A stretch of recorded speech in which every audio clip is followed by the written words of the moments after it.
Welcome to the Dairy News and Views podcast, a production of the Iowa State University Extension and Outreach Dairy Team. Our podcast covers current educational, research, and industry tools available for your operation to manage healthy cows and calves while producing the highest quality dairy products.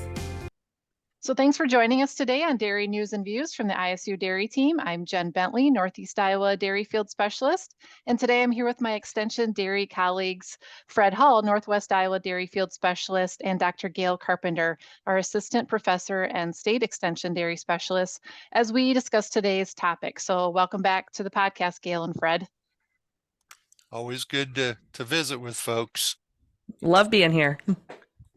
Yeah, so today we have a great topic talking about leadership habits in the dairy industry, and we're excited to welcome our guest here. We're joined with podcast Peggy Coffeen. She's the founder of Uplevel Dairy Podcast. And so for the past 15 years, Peggy has been sitting down with dairy farmers across the country to tell their stories as a dairy magazine editor and podcast host. She noticed as dairies grew, owners and managers struggled to make the transition from managing cows to managing people in business. And so after sitting across tables in farm offices and shoulder to shoulder with producers at conferences and noticing this challenge, Peggy was driven to offer a solution, content specific to the needs of competitive, successful dairy owners, managers, and their most trusted advisors. And that is why she founded Uplevel Dairy. And so as an entrepreneur herself, she understands the need for curated information specific to solving problems and pushing the next level of personal and business growth, and the need to share it in a way that's easy to listen to, watch, and read. So welcome to our podcast, Peggy. Thank you so much for having me. Yeah, and just kind of as a backstory, Peggy, a lot of us on the podcast here today knew you in your previous life and career as you were part of Northeast Iowa. So before we get started, why don't you kind of give us your story of how you got to Northeast Iowa and where you are today?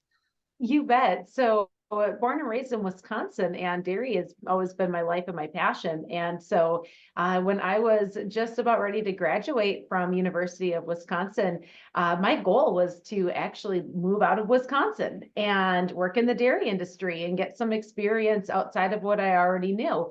Well, it ended up that the door that opened for that wasn't very far from Wisconsin, and it was to Kalmar, Iowa, in the Northeast Iowa Dairy Center. And so my first job out of college was as the foundation director there. And it's been quite some time ago now. Gosh, probably 17 years ago. Boy, Jen, you're making me feel old.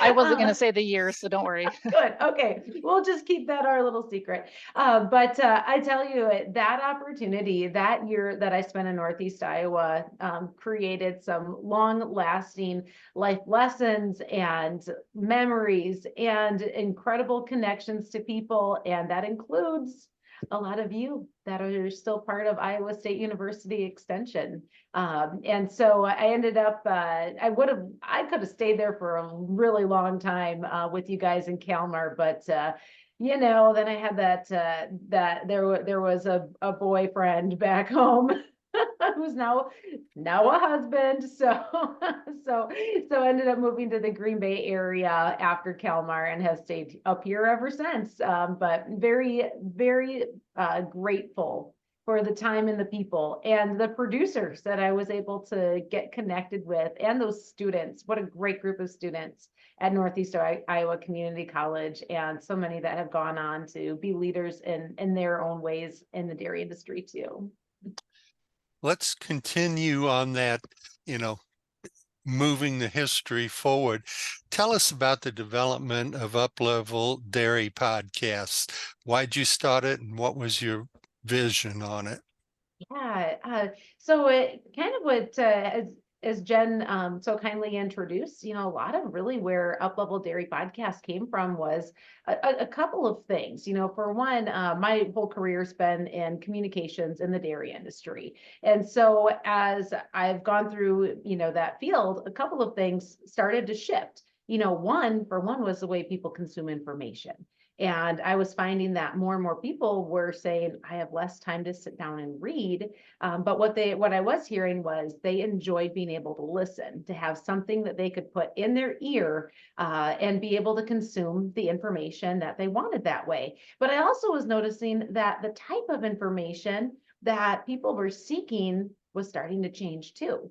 And so, I spent a lot of my career writing about barns and hoof health and all these different aspects of dairy production and management. But what I started to really hear underneath in those conversations was this desire among producers for more resources specific to the new challenges that they were facing as they grew and scaled their businesses that had nothing to do with cows. And that was the challenge of learning how to manage a growing business, which often meant now we have employees outside of our family, or perhaps multiple layers of employees and middle managers. And with that, a whole different structure for communicating within a family, let alone between family and non-family members. And I just really connected and was in tune with hearing those struggles of producers and what they were facing as they would go through this next level of their own business and personal growth. And I really connected with that, and it resonated with me with how I was, developing my own self and pursuing personal and professional development. And when I made the decision to go on my own independently in the work that I do, boy, I tell you, Fred, like I connect so much more to producers because they are business owners as well. And as a business owner myself, it definitely changes the way that you look at every hour of the day, every dollar you invest, every action, and looking at how can I create the highest impact with my time and my energy. And so that is kind of the behind, the scenes of where Uplevel Dairy came from. And my vision with Uplevel Dairy has always been and continues to be to not just challenge and provide opportunities to grow in your skills for how you handle, whether it's on farm, activities or people management activities, but really to also push the mindset, skill set and mindset. Because, what I've learned personally myself that I can relate with others is that no matter how much information you put in front of someone, sometimes there has to be, we have to shift the way that we view ourselves, the people around us and our businesses, in order to take that information and really put it into action. And so with Uplevel Dairy, I really try to focus on conversations that are about that root of upleveling skill set and mindset around business and management and leadership topics, with the belief that there are incredible people in this industry that are producers and professionals that have so much potential that they are reaching or on the verge of or continuing to develop. And it inspires me to be able to be a little voice in their ear, to give them a little bit of encouragement through a story, to give them a little bit of a nugget from someone else who has been through a struggle that they are going through right now, whether it's, building out their team, training some of those middle managers, going through transition planning, any of those sort of things. And that's really where I feel strongly in the purpose that I have to serve the dairy community is in that way through Uplevel Dairy. As a senior member of this conversation, I saw maybe in the 60s, it was the cow manager who was expanding and being successful. And then it was the technology manager, the person who could grasp how we could handle that big data. And maybe 10 years ago, as the farms got bigger and had more employees, it was obvious it was the labor manager who was going to be successful and move forward. But I really like the point you made that today it's communication. We've got so many different personalities out there, and you made a great point there. It's communication. So what have you're about a year into your podcast, right, Peggy? So what have been some of the, besides communication, which I think is a great point, Fred, what are some of the other key take homes that you've been learning as you've been interviewing these managers? Yeah, so Gail, I spent a lot of time interviewing some really high performing dairy managers, and so blessed and so grateful that they've been forthcoming and just spending time with me and letting me, tap into the things that make them successful. And I would say, when I step back and look at what are some of those commonalities that have really come to the surface, number one is a certain level of humility, because every single one will tell you that they are constantly learning. They have not mastered their trade, but there is a certain level of humility that every single one, that despite their turnover rates, despite their success in many aspects of the business, they're always seeking constant, continual improvement, and a certain level of humility for just the way that they carry themselves. And that spills over into culture. And I think that leads into another thing that I've really drawn and taken away from these conversations with managers. And it's a word we throw around a lot, and more in dairy than we used to. But it's that word of culture. And what does that mean? We can define it in different ways, but commonalities that I see with managers that have really good teams and experience lower turnover is they don't just say words like respect, they live them themselves, and they lead by example. So it's respect, and then they would also say clarity with their team members of expectations. And then another one is listening. And that is what creates in many cases, this culture where people are performing at their best. Because at the end of the day, we all seek to be, seen and heard, right? And so if you're empowering people by making them feel seen and heard with those actions of demonstrating respect, creating that culture of respect because you're showing it yourself, you're taking the time to listen, and also providing clear instruction, it really is a game changer. And those are some of the stories that I've been able to share, are how being conscientious and consistent in those areas are trigger points for those that are experiencing some of the highest performance of, we look at high performing herds based on performance of the cows, but behind those cows is a consistent level of really good people. A word that I use a lot when I'm thinking about some of these concepts is curiosity and staying curious. And I think that kind of ties into a few different things that you talked about, right? So the respect and having a curiosity about where people are coming from and how they're showing up, as well as kind of that, lifelong learner, right? And, you're never stopping learning. You're always in that growth mode. You're always thinking. Then Fred said it, the industry has changed a lot over the past several decades, and it's changing faster and faster all the time. And being ready to grow with it is what sets people who are going to be really great at their jobs apart from the people who aren't going to be they're just going to be fine, right? Yeah.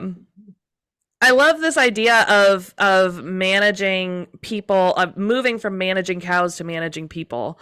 I was actually listening to another podcast not too long ago about moving into management, right? And kind of moving into more people management. And it wasn't specific to dairy or anything like that. But one of the things that they talked about was when you first step into like that little higher level position, a lot of times what you're doing is pretty similar to what you were doing before. So the people you're managing are doing the things that you used to be doing not too long ago.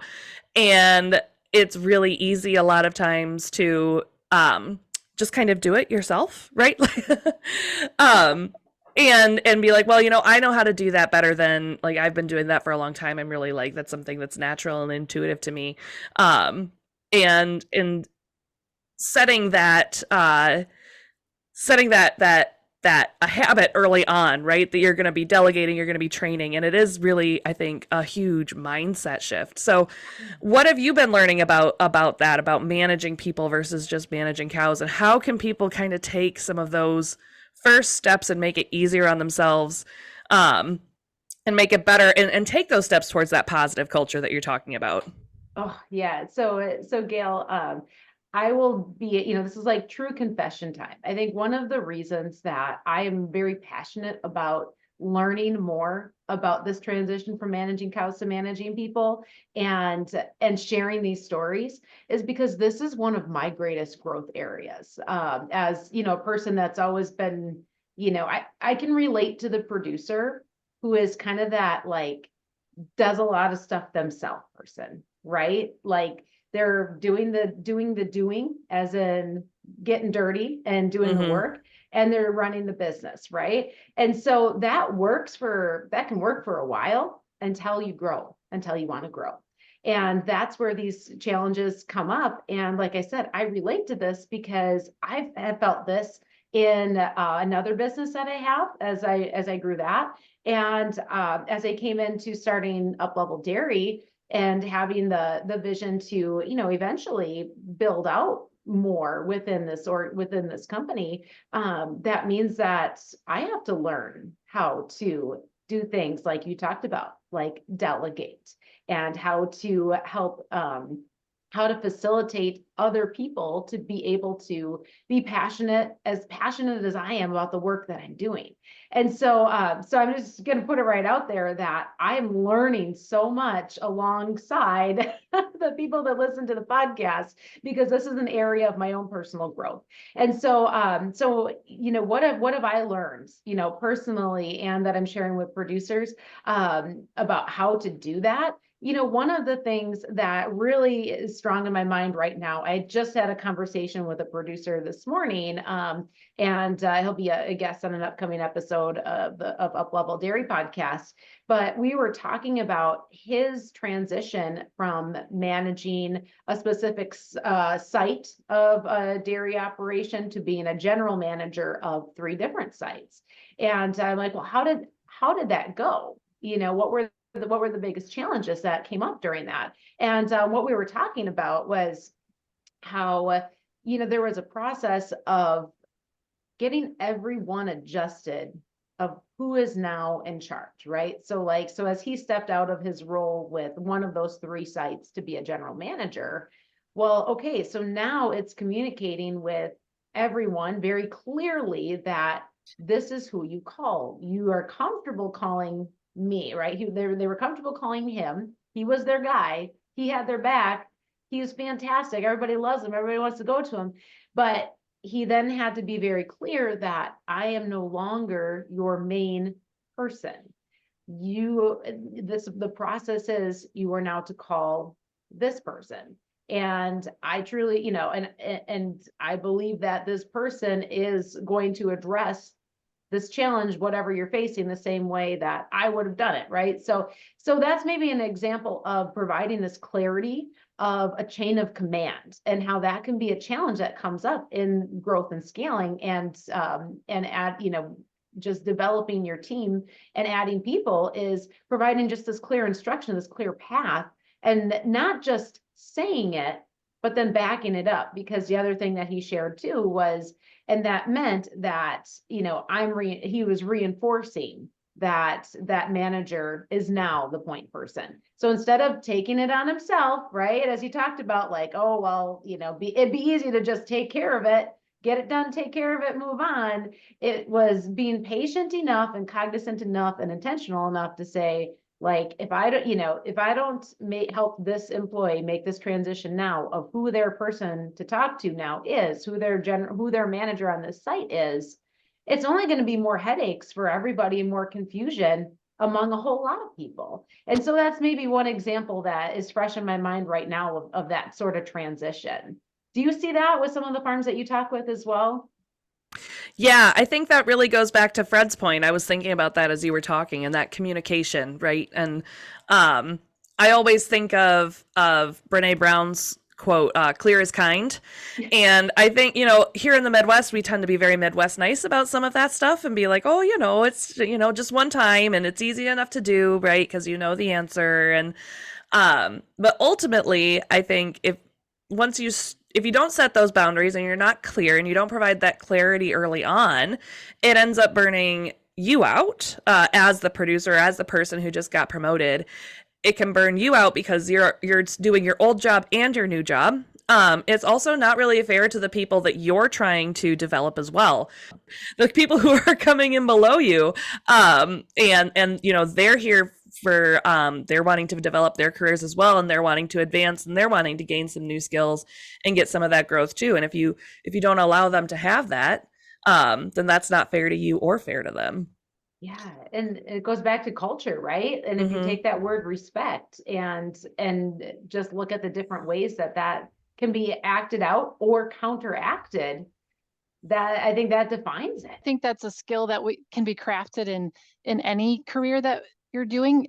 If I take a look at our extension dairy team, as people come and go onto our team, we're constantly learning, personality styles, how people communicate, and how we get our messages across to each other. That's just a skill that I think is just valuable wherever we are in our careers. Yeah, and I think setting that expectation that you will be clear in communication, right? And that you will be communicating with people in a certain way, having that respect and understanding for different communication styles, that kind of goes, that you can make that part of your culture. I think a lot of times we think of culture as some more, big picture pie in the sky type stuff, and we think we have to have this big soaring mission statement, but a lot of times it can just really be these practical things. Kind of build on what you just said, Gail. I really think the leaders that I see in our industry are also visionaries.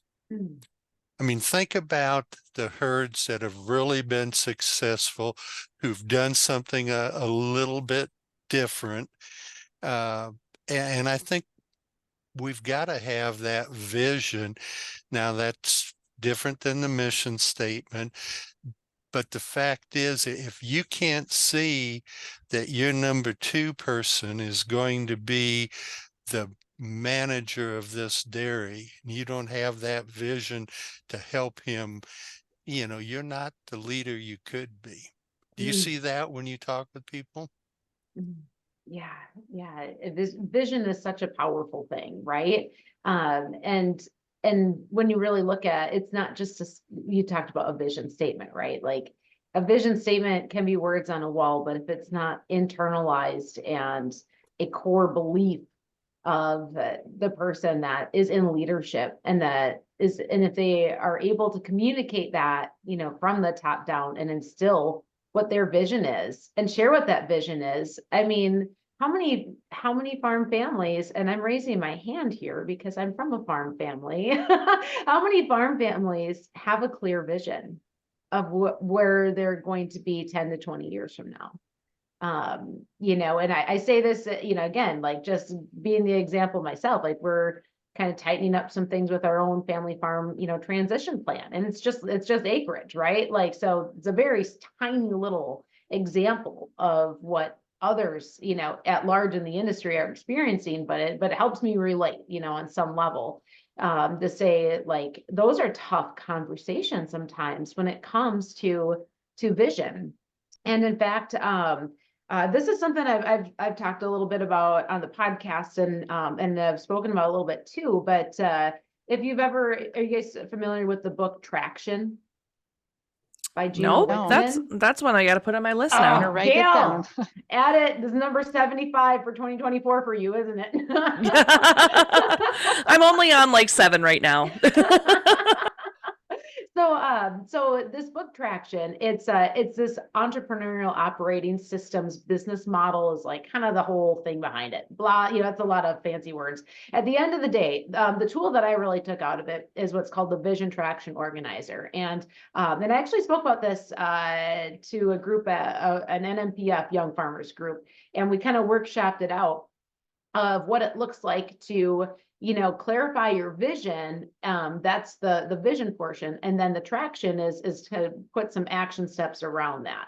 But what I know from, growing up in dairy all my life, and having to learn these things myself is that oftentimes, go back to personality types, right? And the ways that our brains naturally work is that vision can be actually very challenging for people that are very, are very hands-on, very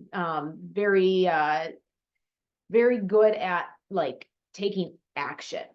And so action is great if it's the right action in the right direction. But if you don't have the vision before you take the action, that's where we have problems, right? And so this vision traction organizer, that's from the book Traction by Gino Wickman, is a tool that I use in my business to really say, okay, like here's the vision, a 5-year vision, 10-year vision, but break that out to a 1-year vision. And then, start articulating that. And so I do this for myself, but what a powerful tool it can be for a family or multiple people to really sit down and start to, articulate what their visions are, because sometimes they can be a little bit different. And if you have 2 people in leadership and in charge, and they're not clear on the vision, let's, break that out into the issues that ends up causing with communication, and then with culture, and then with that chain of command. And then that all goes into performance. And so, it doesn't matter how great a feed quality you're putting up. It doesn't matter, all of the wonderful things you can do on the cow side. If the misfires are on the vision and the communication and the articulation, that's where we have problems. Like, is that what you see too? Like, is that, or have experience? Like I said, I speak from experience of my own. Yeah. I would agree with that, Peggy. I was just thinking about, for the past couple of years, we've been doing these farm couple getaways. And so it's a chance for farm couples to come together and network, but really focus on a goal. So by the end of the 2 days, they've picked an issue that they want to work on. So it could be communication, it could be transition, it could be just, whatever farming goal that they're working on.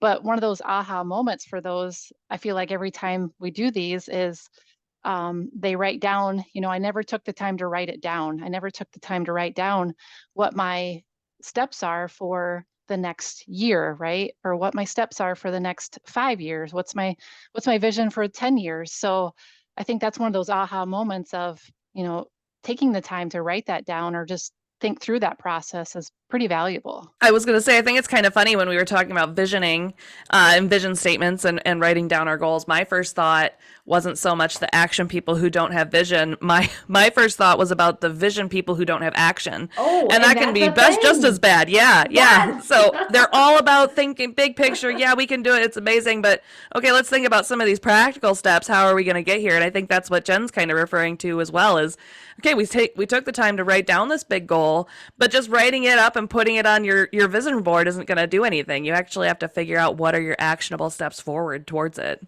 Yeah. So have you heard the concept of calling your vision board your action board?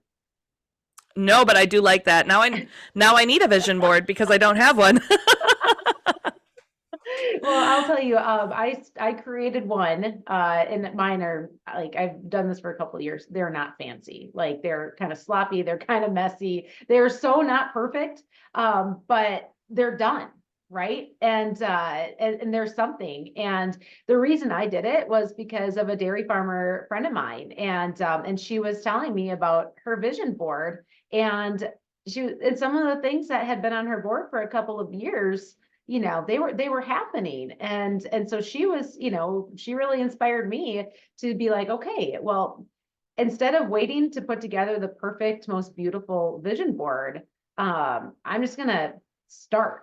Right? Just do the thing, take the action, right? And then I've kind of adapted it to not just being the images, but some of those action steps and breaking it out a little bit that way. So, but I think it's the same thing. Like, I do this on a micro level, right? Mm-hmm. On a personal level in my tiny little, world of my business. But it's just a little example of, when you have these little micro wins, you can see how, okay, well, if I have a bigger business and I apply it to that, or if you have a farm and you start applying it to that, you just look for those micro wins, and then you see, okay, these little things make a difference. So what if I start making some bigger, putting some bigger things on that board and communicating them back to that whole point of leadership and culture and communication and bringing it all together. I think that's a really great point. The micro steps, but also I like what you said there about like, it doesn't have to be perfect. It can be sloppy. It doesn't have to be, gonna win any awards or anything like that. I don't know if there are vision board awards, but if there were, right, I'm sure yours might win one. Pink ribbon. I'll tell you that right now. But I think that's true about a lot of things, right? Especially as we're talking about goals. And I think sometimes when we're talking about big picture vision and goals and moving forward, we have this idea. I think this kind of ties back to some of the stuff we were talking about with growth too. We always have this idea that we got to be good at it. Well, we can't get started until we're good at it. But the only way to get good at something is to do it, right? And so we kind of have to accept the idea that as we start making some of these micro wins, baby steps, whatever you want to call them, we're going to stumble a few times the first time. And that's cool because that means we're learning and that means that we're getting better. Yeah. And okay, I'm going to jump into on what you just shared there, Gail, because, back to what I learned from talking with dairy managers is that, maybe they do have a goal and desire to be better at listening to their employees, having daily conversations with employees. And perhaps they have recognized that they have been failing at that. And that's actually a really good thing because some of the really good managers that I know that recognize that they struggle with people skills, they find somebody else and put them in charge of it.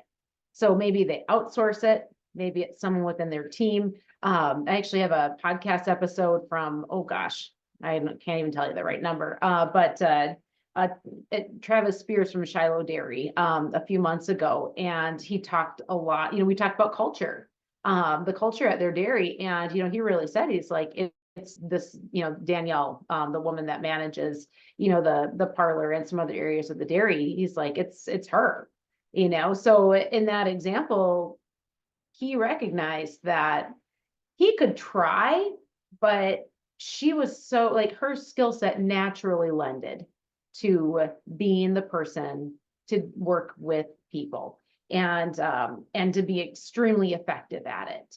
And how did he put it? She comes with a hard, kind of that hard hand at times, but also a lot of compassion. And he's like, she's the person that people respond to, that people, that just is the right person to deal with people. And so sometimes, when we are stumbling, to achieve something that we want within our business, sometimes we have to realize that it can be someone besides us that we enroll to fulfill that need. I really like this idea. First of all, I think that's delegating, right? And that's finding what people are good at and letting people live into their strengths and live into the things that they excel at. But I also really love this idea of surrounding yourself with people that you can learn from and that you can grow from. And so I know like Jen and Fred and I, we all work on the same team.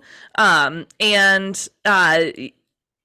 learning stuff from them all the time. And I'm always like, oh, like Fred does these really cool press releases, like trying to learn how Fred does his media contacts. And I look at Jen doing even just her like monthly reporting on all of our contacts and everything. And I get to see all of that. And it's something that I'm always trying to learn from these people around me too. Like, oh, that's a really neat way to do that. I love how that person had that conversation, right? I love how this person has this process nailed down. And I think that, right, that goes back to this idea of lifelong learning. And, we have had a couple great book recommendations already, but learning doesn't necessarily have to be, although you should listen to podcasts, of course, you should listen to the Uplevel Dairy Podcast and Dairy News and Views from ISU.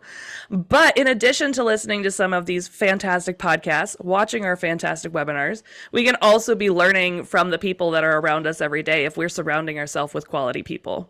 Absolutely.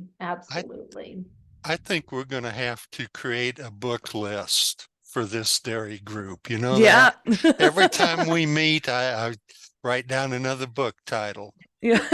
I'll give you some. I have my small, I'm not a Gail not a Gale reader. I've got a stack up here above me. I'm almost embarrassed to say that sometimes I go back to books some years ago, and I just finished reading Louis Longo's book, Pursuit of Profit. And if you don't think good management recycles, you're mistaken. I mean, it was like, that's what we're doing today. I can't believe he saw that in 1972 when he wrote the book, you know? So, Yeah. anyway. And that's a huge, yes, we could do a whole nother episode on that. I was just going to say, we could do another episode just on this whole topic, but, you know, as we kind of wrap up here and kind of looking into 2024, right, Peggy, as we kind of think about those visions and think about goals moving into 2024, what do you think dairy managers should be kind of envisioning, or what have you been hearing from those dairy managers as you've been talking to them?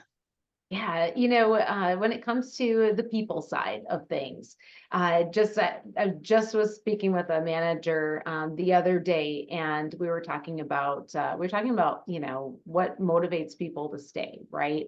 And one of the comments that he made is, he's like, we don't always like to talk about pay, and we can say that culture matters more than pay, but he said, competitive pay is important, and it does matter.